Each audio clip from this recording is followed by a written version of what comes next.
I'm Sherry Burdell with Hospice Advantage, EAMC in Bethany House. I'm the Executive Director for our area here.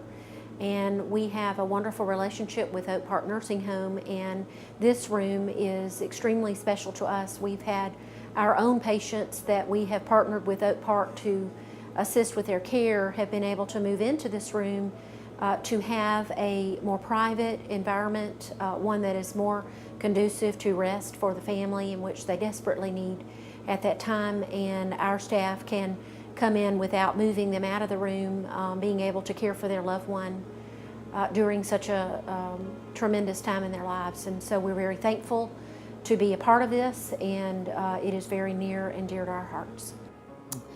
My name's Hank DeMoose, and I'm chaplain for Hospice Advantage here in Auburn. I want to say thank you to the Oak Park Nursing Home because of this room. This Serenity room has meant a lot to a lot of our patients and especially their families. If I was to describe this room in one word, I would say peaceful. And I'd probably follow that up with dignity.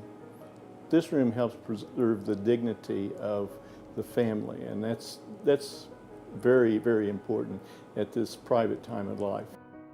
This room is so much more private than the one she was in, and we had the same care, and I was glad it was the same nurses because Mama would recognize them, and I would recognize them.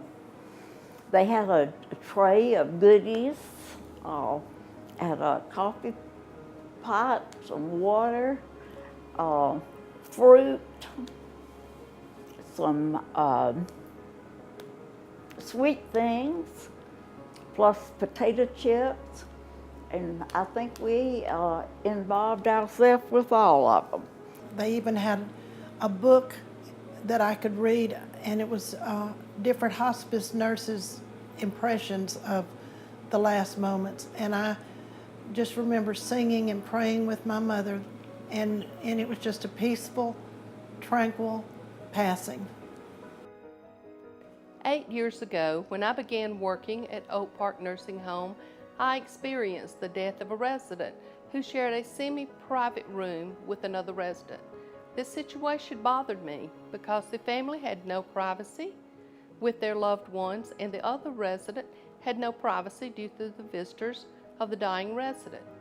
I began to think of a solution. Several times my idea to have one private room to move a resident to when they were actively dying was put on hold due to the cost of remodeling a room to include a private bath, the addition of a call light, and other obstacles. But I did not give up on my idea. The more I talked about the private area to other people, they began to make this a reality. Last year, we put this room together, put it into effect, and we now call it our Serenity Suite. It has been a blessing to residents, families, and staff. And I want to thank everyone in every department for their dedication. And I'm Gail Gunn, Activity Director at Oak Park Nursing Home in Auburn, Alabama.